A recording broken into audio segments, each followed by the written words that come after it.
வணக்கம். வேந்தரின் உச்சிவேளை பகல் செய்திகளுக்காக கௌரி. பிரவீணா. முதலில் தலைப்புச் செய்திகள். முன்னாள் முதல்வர் பன்னீர்செல்வத்தை தாக்க முயற்சி. திருச்சி விமான நிலையத்தில் கத்தியுடன் வந்தவர் கைது.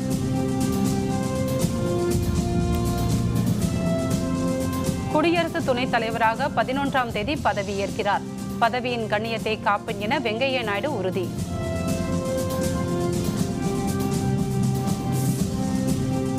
ஜவுளி சார்ந்த தொழில்களுக்கான 5% வரி குறைப்பு. மத்திய நிதியமைச்சர் அருண்ஜேட்லி அறிவிப்பு.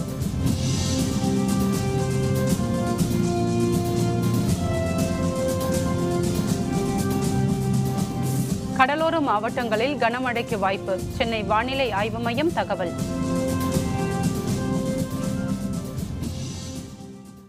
திருச்சி விமான நிலையத்தில் முன்னாள் முதல்வர் பன்னீர்செல்வத்தை கத்தியால் குத்த முயன்ற ஒருவரை காவல்துறையினர் பிடித்து விசாரித்து வருகின்றனர்.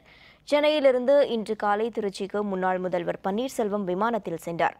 திருச்சி விமான நிலையம் சென்றபோது அவரை வரவேற்க சென்ற தொண்டர்கள் கூட்டத்தில் ஒருவர் கத்தியுடன் இருந்தார். பன்னீர்செல்வத்தை அவர் கத்தியால் தாக்க முயன்ற போது அதிமுக தொண்டர்கள் சுற்றி வளைத்து அவரை தாக்கினர். பின்னர் அவரை காவல்துறையினர் பிடித்து விசாரித்தனர். அதில் பன்னீர்செல்வத்தை தாக்க முயன்றவர் திருச்சியைச் சேர்ந்த சோழராஜன் என்பது தெரியவந்தது. அவரிடமிருந்து கத்தியை காவல்துறையினர் பறிமுதல் செய்தனர். குடியரசு துணைத் தலைவர் தேர்தலில் வெற்றி பெற்றுள்ள வெங்கையா நாயுடு வருகிற 11ஆம் தேதி பொறுப்பேற்க உள்ளார். குடியரசு துணைத் தலைவர் தேர்தலில் பாரதிய ஜனதா கூட்டணி சார்பில் போட்டியிட்ட வெங்கையா நாயுடு 516 வாக்குகள் பெற்று வெற்றி பெற்றார். தனக்கு ஆதரவளித்த பிரதமர் உள்ளிட்ட அனைவருக்கும் வெங்கையா நாயுடு நன்றி தெரிவித்தார்.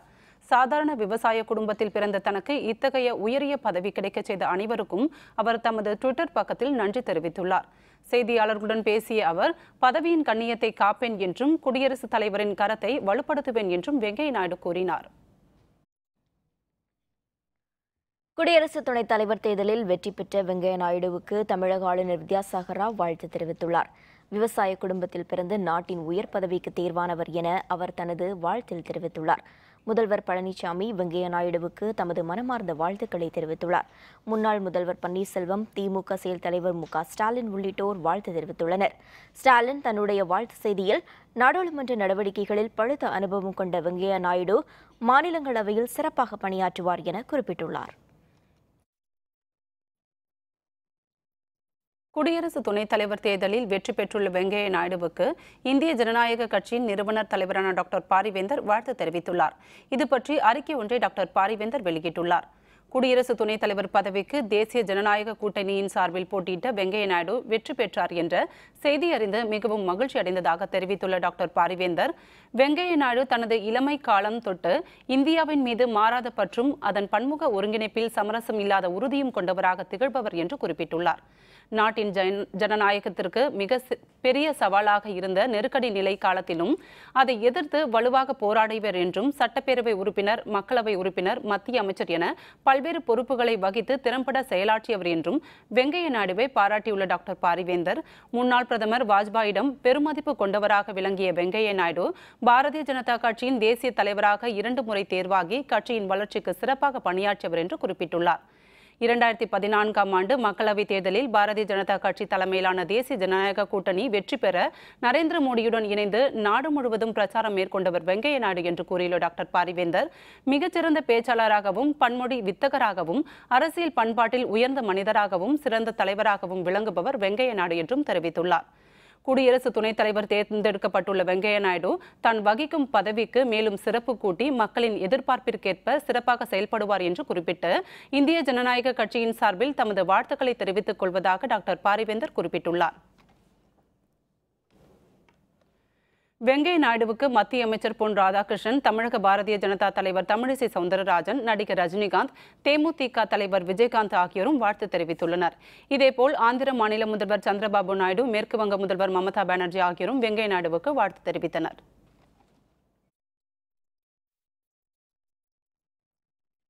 ஜவுளி சார்ந்த தொழில்களுக்கான சரக்கு மற்றும் சேவை வரி 18%இலிருந்து 5%ஆக குறைக்கப்பட்டுள்ளதாக மத்திய நிதியமைச்சர் அருண்ஜேட்லி தெரிவித்துள்ளார். ஜிஎஸ்டி கவுன்சிலின் 20வது கூட்டம் மத்திய நிதியமைச்சர் அருண்ஜேட்லி தலைமையில் தில்லியில் நேற்று நடைபெற்றது. இதில் பல்வேறு துறைகளின் வரி குறைப்பு கோரிக்கைகள் குறித்து ஆலோசிக்கப்பட்டன. பின்னர் செய்தியாளர்களுடன் பேசிய அருண்ஜேட்லி 19 சேவைகளின் வரி விகிதம் திருத்தி அமைக்கப்பட்டுள்ளதாக கூறினார். ஜவுளி சார்ந்த எம்ப்ராய்டரி, தரை விரிப்பு, நெசவு, குளிருக்கு பயன்படும் ஷால்களை பின்னுதல் போன்ற உப தொழில்கள் மீதான வரி விதிப்பு 18%இலிருந்து 5% குறைக்கப்பட்டுள்ளதாக அவர் தெரிவித்தார். இதேபோல் டிராக்டர் உதிரி பாகங்கள் மீதான வரி 28%இலிருந்து 18% குறைக்கப்பட்டதாகவும் அருண்ஜேட்லி கூறினார். और जिसमें केवल टेक्सटाइल्स ही नहीं, अपैरल, शॉल्स, कारपेट्स, जितने भी टेक्सटाइल रिलेटेड आइटम्स हैं, उन सब पे जॉब वर्क का रेट 5% ही रहेगा. तो कुछ कैटेगरीज में जो 18% था उसको टेक्सटाइल्स में 5% रखा गया. வாரத்தில் ஒரு நாள் மக்கள் கைத்தறி ஆடைகளை அணிந்து நெசவாளர்களுக்கு ஆதரவளிக்க வேண்டும் என்று முதல்வர் எடப்பாடி பழனிசாமி வேண்டுகோள் விடுத்துள்ளார். தேசிய கைத்தறி தினத்தை முன்னிட்டு தமிழக முதல்வர் வாழ்த்து தெரிவித்துள்ளார். அதில் அவர் சமூக பொருளாதார வளர்ச்சியில் கைத்தறி தொழில் ஆற்றி வரும் பங்களிப்பு குறித்து மக்களிடையே விழிப்புணர்வு ஏற்படுத்தவும் கைத்தறி தொழிலை மேம்படுத்தவும் ஆகஸ்ட் 7ஆம் தேதி தேசிய கைத்தறி நாளாக நாடு முழுவதும் கொண்டாடப்படுவதாக குறிப்பிட்டுள்ளார். கைத்தறி மற்றும் நெசவாளர்களுக்கு தமிழக அரசு அளித்து வரும் பல்வேறு திட்டங்களை பட்டியலிட்டுள்ளார். வெள்ளி அல்லது திங்கட்கிழமை கைத்தறி ஆடைகளை மக்கள் அணிந்து கொள்ள வேண்டும் என்றும் கூறியுள்ளார். வாரத்தில் ஒரு நாள் மக்கள் கைத்தறி ஆடைகளை அணிந்து நெசவாளர்களின் வாழ்க்கை தரம் உயர ஆதரவளிக்க வேண்டும் என்றும் முதல்வர் எடப்பாடி பழனிசாமி வேண்டுகோள் விடுத்துள்ளார். கர்நாடக அமைச்சர் சிவகுமார் வீட்டில் நடந்த வருமான வரி சோதனையில் கணக்கில் காட்டப்படாத 300 கோடி ரூபாய் கண்டுபிடிக்கப்பட்டதாக தகவல் வெளியாகியுள்ளது. பெங்களூருவில் கடந்த 4 நாட்களாக மாநில எரிசக்தித்துறை அமைச்சர் டி. கே. சிவகுமார் வீட்டில் நடந்த வருமான வரி சோதனை நிறைவு பெற்றது. கடந்த 4 நாட்களாக அமைச்சர் சிவகுமார் மைசூருவில் உள்ள அவரது மாமனார் திம்மையா, சுனில்குமார் சர்மா ஆகியோரது வீடுகளிலும் வருமான வரித்துறை அலுவலர்கள் சோதனை மேற்கொண்டனர். தில்லி, பெங்களூர் என 64 இடங்களில் நடத்தப்பட்ட வருமான வரி சோதனையில் கணக்கில் காட்டப்படாத 300 கோடி ரூபாய் கண்டுபிடிக்கப்பட்டதாக தகவல்கள் வெளியாகியுள்ளது. இதில் 100 கோடி ரூபாய் சிவகுமார் மற்றும் அவருடைய குடும்பத்தாருக்கு சொந்தமானது என தெரியவந்துள்ளது. மீதமுள்ள 200 கோடி ரூபாய் ரியல் எஸ்டேட், டிரான்ஸ்போர்ட் நிறுவனம் உள்ளிட்ட தொழில் நிறுவனங்களுடையது என வருமான வரி அலுவலர்கள் கண்டுபிடித்துள்ளனர். இந்த விவகாரத்தில் அமலாக்கப் பிரிவு அலுவலர்களும் விசாரணை நடத்தலாம் என கருதப்படுகிறது. சிக்கிம் எல்லையில் இன்னும் 2 வாரத்திற்குள் இந்திய ராணுவம் மீது தாக்குதல் நடத்தப்போவதாக சீனா போர்ட் மிரட்டல் விடுத்துள்ளது. இந்தியா, சீனா, பூட்டான் ஆகிய நாடுகளின் எல்லையில் உள்ள சிக்கிமின் டோக்லாம் பகுதியில் சீனா சாலை அமைக்கும் பணியில் ஈடுபட்டதை இந்திய வீரர்கள் தடுத்து நிறுத்தினர். தங்களது எல்லையில் இந்திய வீரர்கள் அத்துமீறி நுழைந்துள்ளதாக குற்றம் சாட்டிய சீனா, இந்தியா தனது ராணுவத்தை திரும்ப பெற வேண்டும் என மிரட்டல் விடுத்தது. கடந்த சில நாட்களாக சீனா ராணுவம் திபெத் தன்னாட்சி பகுதியில் பீரங்கிகளை குவித்து போர் ஒத்திகையில் ஈடுபட்டுள்ளது. இது இந்தியா மீதான தாக்குதலுக்கான ஒத்திகை என்று சீனா அரசின் அதிகாரப்பூர்வ ஆங்கில நாளிதழான குளோபல் டைம்ஸில் செய்தி வெளியிட்டுள்ளது. டோக்லாம் பகுதியில் இருந்து இன்னும் 2 வாரத்திற்குள் இந்திய ராணுவம் வெளியேற்றப்படும் என்றும் இந்திய வெளியுறவு அமைச்சகத்திடம் தெரிவித்த பிறகு தாக்குதல் நடத்தப்படும் என்றும் கூறப்பட்டுள்ளதால் எல்லையில் பதற்றம் அதிகரித்துள்ளது. வெப்பச்சலனம் காரணமாக தமிழகம், புதுச்சேரியில் ஓரிரு இடங்களில் இன்றும் கனமழை பெய்ய வாய்ப்பு உள்ளதாக வானிலை ஆய்வு மையம் தெரிவித்துள்ளது.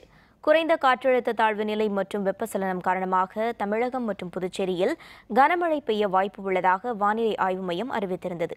அதன்படி சென்னையில் பல்வேறு இடங்களில் நேற்று பிற்பகல் கனமழை பெய்தது. சுமார் 1 மணி நேரமாக கொட்டி தீர்த்த மழையால் சாலையில் மழைநீர் பெருக்கெடுத்து ஓடியது. இதனிடையே வெப்பச்சலனம் காரணமாக தமிழகம், புதுச்சேரியில் ஒரு சில இடங்களில் இன்றும் இடியுடன் கூடிய மழை பெய்ய வாய்ப்பு உள்ளதாக சென்னை மண்டல வானிலை ஆய்வு மையம் தெரிவித்துள்ளது. வட தமிழக கடலோர மாவட்டங்களில் கனமழைக்கு வாய்ப்பு உள்ளதாக கூறியுள்ளது. சென்னையை பொறுத்தமட்டில் வானம் மேகமூட்டத்துடன் காணப்படும் என்றும் மாலை அல்லது இரவு நேரங்களில் இடியுடன் கூடிய மிதமான மழை பெய்யும் என்றும் கூறப்பட்டுள்ளது. டிஎன்பிஎஸ்சி குரூப் 2A தேர்வு தமிழகம் முழுவதும் 7 லட்சத்திற்கும் மேற்பட்டோர் எழுதினர். விவரம் விளம்பர இடைவேளைக்கு பிறகு.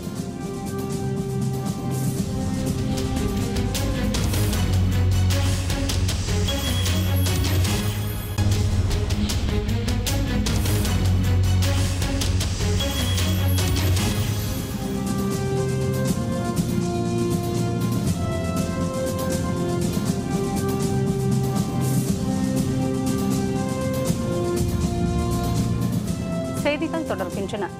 தமிழகம் முழுவதும் இன்று நடைபெற்ற டிஎன்பிஎஸ்சி குரூப் 2A தேர்வை 7 லட்சத்திற்கும் அதிகமானோர் எழுதியுள்ளனர். தமிழக அரசின் பல்வேறு துறைகளில் உள்ள உதவியாளர் பணியிடங்கள் குரூப் 2A தேர்வு மூலமாக நேரடியாக நிரப்பப்படுகின்றன. மொத்தம் 1953 காலி பணியிடங்களுக்கு 7,52,916 பேர் விண்ணப்பித்திருந்தனர். தமிழகம் முழுவதும் அனைத்து மாவட்டங்களிலும் 116 தாலுகாக்களில் 2536 மையங்களில் காலை 10 மணி முதல் மதியம் 1 மணி வரை இந்த தேர்வு நடைபெற்றது. தேர்வில் பொது அறிவு பகுதியிலிருந்து 100 கேள்விகளுக்கும் பொது ஆங்கிலம் அல்லது பொது தமிழ் பகுதியிலிருந்து 100 கேள்விகளுக்கும் விடையளிக்க வேண்டும். குரூப் 2A பணிக்கு நேர்முக தேர்வு கிடையாது என்பதால் எழுத்து தேர்வில் வெற்றி பெற்றாலே அரசு பணி உறுதி என்பது குறிப்பிடத்தக்கது. சென்னையை பொறுத்தவரை 259 மையங்களில் 78,591 பேர் தேர்வு எழுதினர். குரூப் 2 நான் ஒரு வருஷமாக ப்ரிப்பேர் பண்ணிக்கிட்டு இருக்கேன். எக்ஸாம் இதை படித்தவங்களால மட்டும் தான் பாஸ் பண்ண முடியும். ஃப்ளூக்லலாம் அடிக்க ரொம்ப முடியாது. ஹார்ட் ஒர்க் எவ்வளோ தூரம் பண்ணுறோமோ அந்த அளவுக்கு நம்ம பாஸ் பண்ணுறதுக்கு இது நல்ல ஒரு சேலஞ்சிங்கான எக்ஸாமு. கொஷின் பேப்பர் ஈஸியாக இருந்தது. Most of the questions known கொஷின்ஸாக தான் இருந்தது. நல்லா 10th and 12th books refer பண்ணியிருந்தேன். ஸோ ஈஸியாக தான் இருந்தது. English, Tamil, maths and general topics, politics and current scenarios என்னென்ன இருக்கும் அப்படின்னு. துணை ஆட்சியர் உட்பட குரூப் 2 பணியிடங்களுக்கான எழுத்துத் தேர்வு மதுரை மாவட்டத்தில் 144 மையங்களில் நடைபெற்றது. மதுரையில் உள்ள மீனாட்சி கல்லூரியில் நடைபெற்ற எழுத்துத் தேர்வில் மாணவ மாணவியர் ஆர்வமுடன் எழுதினர். இந்த மையத்தை ஆட்சியர் வீரராகவராவ் நேரில் பார்வையிட்டு ஆய்வு செய்தார். தமிழ்நாடு அரசு பணியாளர்கள் தேர்வு ஆணையத்தின் குரூப் 2 பணியிடங்களுக்கான எழுத்துத் தேர்வு கன்னியாகுமரி மாவட்டத்தில் 37 மையங்களில் நடைபெற்றது. மாவட்டம் முழுவதும் 16,899 பேர் இந்த தேர்வில் கலந்து கொண்டனர். நாகர்கோவிலில் உள்ள மகளிர் கிறிஸ்துவ கல்லூரியில் எழுத்துத் தேர்வை மாணவ மாணவியர் ஆர்வமுடன் எழுதினர். அதனை நேரில் பார்வையிட்டு கன்னியாகுமரி மாவட்ட ஆட்சியர் சஜ்ஜன் சிங் சவான் ஆய்வு செய்தார். திருநெல்வேலி மாவட்டம் சுப்பிரமணியபுரத்தில் உள்ள இலங்கை அகதிகள் முகாமில் குடிபோதையில் சண்டை போட்ட இருவரை சமாதானப்படுத்தியவர் கத்தியால் குத்தி கொலை செய்யப்பட்டார். சுப்பிரமணியபுரத்தில் உள்ள இலங்கை அகதிகள் முகாமை சேர்ந்தவர் நந்தகுமார். இவரும் அதே முகாமை சேர்ந்த தயா பாரத் என்பவரும் குடிபோதையில் வாக்குவாதத்தில் ஈடுபட்டனர். அப்போது அங்கிருந்த இலங்கை அகதி சண்முகராஜா என்ற கூலி தொழிலாளி இருவரையும் சமாதானப்படுத்த முயன்றார். போதையில் இருந்த தயா பாரத் நந்தகுமாரையும் சண்முகராஜாவையும் கத்தியால் குத்தினார். இதில் நிகழ்விடத்திலேயே சண்முகராஜா பலியானார். காயமடைந்த நந்தகுமார் பாளையங்கோட்டை அரசு மருத்துவமனையில் அனுமதிக்கப்பட்டுள்ளார். தலைமறைவான தயா பாரத்தை முன்னீர்பள்ளம் காவல்துறையினர் முனைப்புடன் தேடி வருகின்றனர். நாகப்பட்டினம் மாவட்டம் சீர்காழியில் குடிசை பகுதியில் நேரிட்ட தீ விபத்தில் 8 வீடுகள் கருகின. 10 லட்சம் ரூபாய் மதிப்பிலான பொருட்கள் சேதமடைந்து விட்டதாக உடைமைகளை இழந்தவர்கள் தெரிவித்தனர். சீர்காழியில் உள்ள புதிய பேருந்து நிலையம் அருகே நேரு காலனி உள்ளது. இங்குள்ள பச்சையம்மாள் என்பவரின் கூரை வீட்டில் எதிர்பாராத விதமாக தீப்பற்றியது. சிறிது நேரத்தில் தீ மளமளவென மற்ற வீடுகளுக்கும் பரவி கொழுந்துவிட்டு எரிந்தது. தகவலின் பேரில் விரைந்து வந்த தீயணைப்பு வீரர்கள் முனைப்புடன் போராடி தீயை முழுமையாக கட்டுப்படுத்தினர். இருப்பினும் 8 கூரை வீடுகள் முழுமையாக கருகி நாசமாகின. அந்த வீட்டில் இருந்த பொருட்கள் எரிந்து கருகியதால் 10 லட்சம் ரூபாய் அளவுக்கு இழப்பு ஏற்பட்டதாக பாதிக்கப்பட்டோர் தெரிவித்தனர். திருநெல்வேலி மாவட்டம் வள்ளியூர் அருகே டிராக்டர் மீது லாரி மோதிய விபத்தில் விவசாயிகள் 2 பேர் பலியாகினர். முனைஞ்சிப்பட்டி அருகே உள்ள கோடங்குளத்தை சேர்ந்த பால்பாண்டி மற்றும் செல்வக்கனி ஆகிய இருவரும் விவசாயிகள். இவர்கள் கன்னியாகுமரி மாவட்டத்திலிருந்து புற்கள் கட்டுகளை டிராக்டரில் ஏற்றிக்கொண்டு ஊர் திரும்பினர். வள்ளியூர் புறவழி சாலை அருகே வந்தபோது முந்தி செல்ல முயன்ற லாரி கட்டுப்பாட்டை இழந்து டிராக்டர் மீது மோதியது. இந்த விபத்தில் செல்வக்கனி, பால்பாண்டி ஆகிய இருவரும் நிகழ்விடத்திலேயே பலியாகினர். இது தொடர்பாக வழக்கு பதிவு செய்து விசாரணை மேற்கொண்ட வள்ளியூர் காவல்துறையினர் தப்பியோடிய லாரி ஓட்டுநரை தேடி வருகின்றனர். சமையல் எரிவாயுக்கு மீண்டும் மானியம் வழங்க மத்திய அரசு நடவடிக்கை எடுக்க வேண்டும் என ஆம் ஆத்மி வலியுறுத்தியுள்ளது. சமையல் எரிவாயுக்கு மானியம் நிறுத்தத்திற்கு எதிர்ப்பு தெரிவித்து தமிழக ஆம் ஆத்மி கட்சி சார்பில் சென்னை மாவட்ட ஆட்சியர் அலுவலகம் அருகே ஆர்ப்பாட்டம் நடைபெற்றது. இந்த ஆர்ப்பாட்டத்தில் ஏராளமானோர் கலந்து கொண்டு மத்திய அரசுக்கு எதிராக முழக்கங்களை எழுப்பினர். ஊழல் மற்றும் லஞ்சம் பெறுவதை கட்டுப்படுத்தாத மத்திய அரசு ஏழை மக்களை பாதிக்கும் நடவடிக்கைகளை எடுப்பது ஜனநாயகத்திற்கு விரோதமான செயல் என ஆம் ஆத்மி கட்சியினர் குற்றம் சாட்டினர். மக்கள் அன்றாட வாழ்க்கையில் பயன்படுத்தி கொண்டிருக்கின்ற எரிவாயுவை, சமையல் எரிவாயுவுக்கு கொடுக்கப்பட்டிருக்கின்ற மானியத்தை தடை செய்திருக்கிறார்கள். இதை உடனடியாக இப்பொழுது இந்த கேஸ் மானியத்தை உடனடியாக அவர்கள் வழங்கணும். அதோடு மட்டும் இல்லாமல் ரேஷன் கடைகளை எந்த காரணம் கொண்டும் எந்த காரணம் கொண்டும் அதை மூடக்கூடாது. தாய் யானையை பிரிந்த குட்டி யானைக்கு முதுமலை புலிகள் காப்பகத்தில் சிறப்பாக பராமரிக்க முனைப்பான ஏற்பாடுகள் செய்யப்பட்டுள்ளன. கிருஷ்ணகிரி மாவட்ட வனப்பகுதியில் தாய் யானையை பிரிந்து குட்டி யானை ஒன்று தவித்தது. அதை மீட்ட வனத்துறையினர் நீலகிரி மாவட்டம் முதுமலையில் உள்ள தெப்பக்காடு யானை வளர்ப்பு முகாமிற்கு அனுப்பி வைத்தனர். அங்கு மரக்கூண்டில் குட்டி யானை அடைக்கப்பட்டு பராமரிக்கப்பட்டு வருகிறது. தற்போது அங்கு நிலவி வரும் குளிரை தாங்க முடியாமல் குட்டி யானை அவதிப்பட்டது. அதனை பரிசோதனை செய்த கால்நடை மருத்துவர் விஜயராகவன் சிறப்பு பாதுகாப்பு ஏற்பாடுகளை மேற்கொள்ள அறிவுரை வழங்கினார். இதனைத் தொடர்ந்து குளிரில் இருந்து பாதுகாக்க குட்டி யானைக்கு வைக்கோல் புற்களை கொண்டு படுக்கை தயாரிக்கப்பட்டது. மேலும் வெப்பம் சீராக இருக்கும் வகையில் செயற்கையாக வெப்பமூட்டும் கருவிகள் நிறுவப்பட்டுள்ளதாக புலிகள் காப்பக அலுவலர்கள் தெரிவித்தனர்.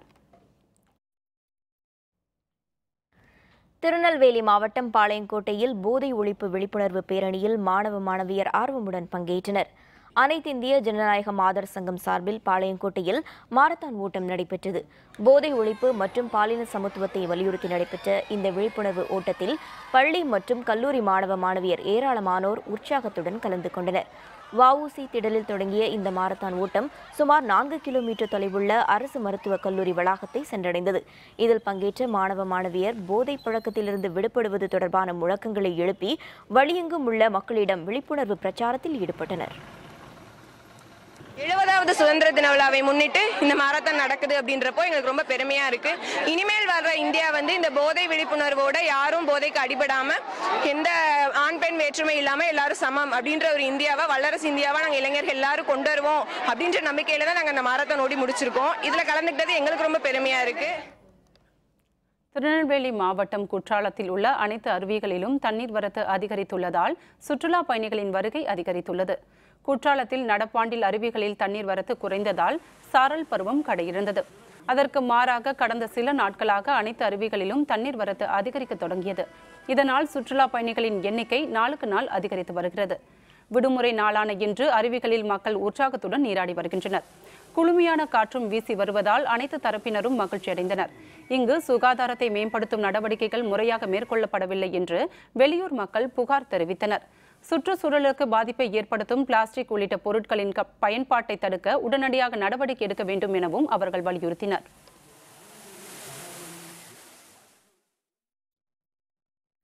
இலங்கை அணிக்கு எதிரான 2வது டெஸ்ட் போட்டி. இந்தியா தொடரை கைப்பற்ற வாய்ப்பு. விவரம் விளம்பர இடைவேளைக்கு பிறகு.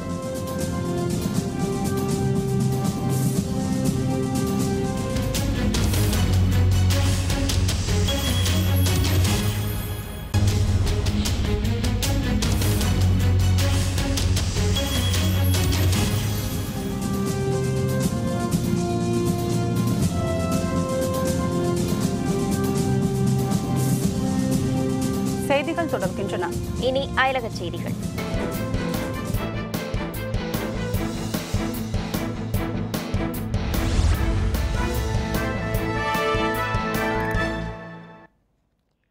ருவாண்டா நாட்டின் அதிபர் தேர்தலில் போட்டியிட்ட பால் ககாமி 98% வாக்குகளை பெற்று தொடர்ந்து 3வது முறையாக அதிபராகியுள்ளார். ஆப்பிரிக்க நாடான ருவாண்டாவில் அதிபர் தேர்தல் நடந்தது. இந்த தேர்தலில் அதிபர் பால் ககாமி 98% ஓட்டுகளை கைப்பற்றி அபார வெற்றி பெற்றார். அதுவும் தொடர்ந்து 3வது முறையாக அவர் அதிபராகியுள்ளார். அவரை எதிர்த்து இந்த தேர்தலில் போட்டியிட்ட ஜனநாயக கிரீன் கட்சி வேட்பாளர் பிராங்க் ஹபினேசாவும் சுயேட்சை வேட்பாளர் பிலிப்பியும் தோல்வியடைந்தனர். பால் ககாமி நாட்டில் நிலைத்தன்மை, பொருளாதார முன்னேற்றத்தை கொண்டு வந்துள்ளதாக பால் ககாமி ஆதரவாளர்கள் கருத்து தெரிவித்துள்ளனர். பால் ககாமி கடந்த 17 ஆண்டுகளாக ருவாண்டா நாட்டின் அதிபராக பதவி வகித்து வருகிறார் என்பது குறிப்பிடத்தக்கது.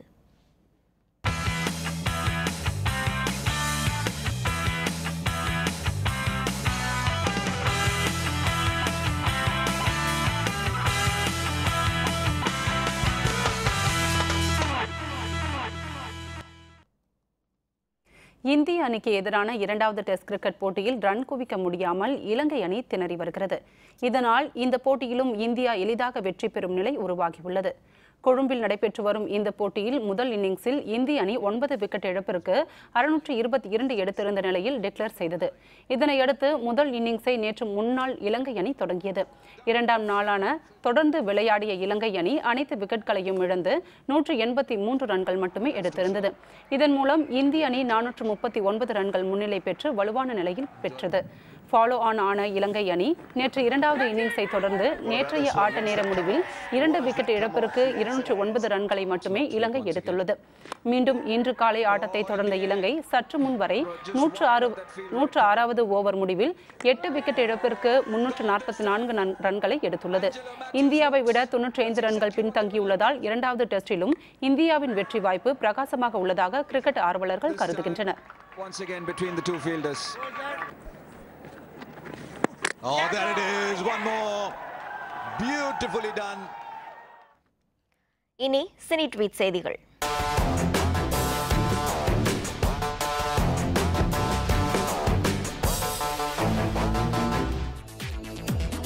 நீண்ட நாட்களாக படப்பிடிப்பில் இருந்த தரமணி படத்தை பார்த்த திரையுலகினர் சிறப்பாக இருப்பதாக கூறி படக்குழுவை புகழ்ந்து வருகின்றனர்.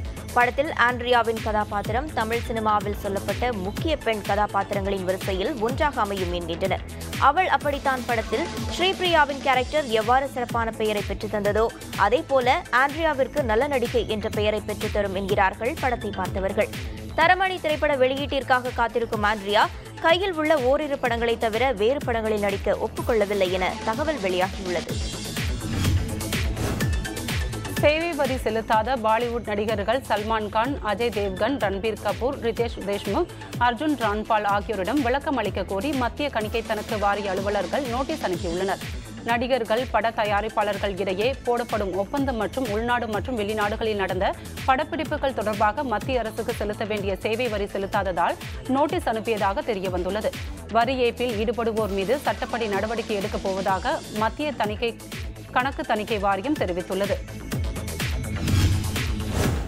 அஜித், விஜய் படங்களின் வரிசைக்கு வந்துவிட்டது சிவகார்த்திகேயன் படமும். பட்ஜெட், எதிர்பார்ப்பு என அனைத்து விஷயங்களிலும் முதல்நிலை நாயகர்களின் படங்களுக்கு நிகராக நிற்கிறது சிவகார்த்திகேயனின் அடுத்த படமான வேலைக்காரன். மோகன் ராஜா இயக்கி வரும் வேலைக்காரன் படம் வெளியிட தயாராகி வருகிறது. சிவகார்த்திகேயனுக்கு ஜோடியாக நயன்தாரா நடித்திருப்பதால் இப்படம் குறித்த தகவல்களும் ரசிகர்களிடையே பெரும் வரவேற்பை பெற்றுள்ளது. வேலைக்காரன் படத்தில் நயன்தாராவின் கதாபாத்திரத்திற்கு முக்கியத்துவம் அளித்துள்ளதாக இயக்குநர் தெரிவித்துள்ளார்.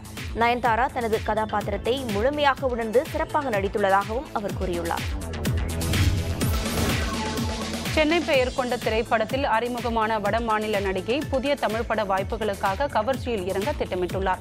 தமிழ் திரைப்படங்களில் குடும்ப பாங்கான கதாபாத்திரத்தில் மட்டுமே நடித்த மெட்ராஸ் நடிகை பிறமொழி படங்களில் வில்லி வேடங்கள், ஐட்டம் பாடல், பிகினி என கவர்ச்சியில் தாராளம் காட்டுகிறார். அதேபோல் நடிக்க தமிழிலும் முன்னணி நடிகையாக வர கவர்ச்சிகரமாக இறங்குவது என முடிவு செய்துள்ளதாக தெரியவந்துள்ளது. மீண்டும் தலைப்புச் செய்திகள். முன்னாள் முதல்வர் பன்னீர்செல்வத்தை தாக்க முயற்சி. திருச்சி விமான நிலையத்தில் கத்தியுடன் வந்தவர் கைது. குடியரசு துணைத் தலைவராக 11ஆம் தேதி பதவியேற்கிறார். பதவியின் கண்ணியத்தை காப்பேன் என வெங்கையா நாயுடு உறுதி. ஜவுளி சார்ந்த தொழில்களுக்கான 5% வரி குறைப்பு. மத்திய நிதியமைச்சர் அருண்ஜேட்லி அறிவிப்பு. கடலோர மாவட்டங்களில் கனமழைக்கு வாய்ப்பு. சென்னை வானிலை ஆய்வு மையம் தகவல். இத்துடன் வேந்தரின் உச்சிவேளை பகல் செய்திகள் நிறைவடைந்தன. மீண்டும் மாலை 6 மணிக்கு வேந்தரின் அந்திமாலை குறுஞ்செய்திகளில் சந்திப்போம். வணக்கம்.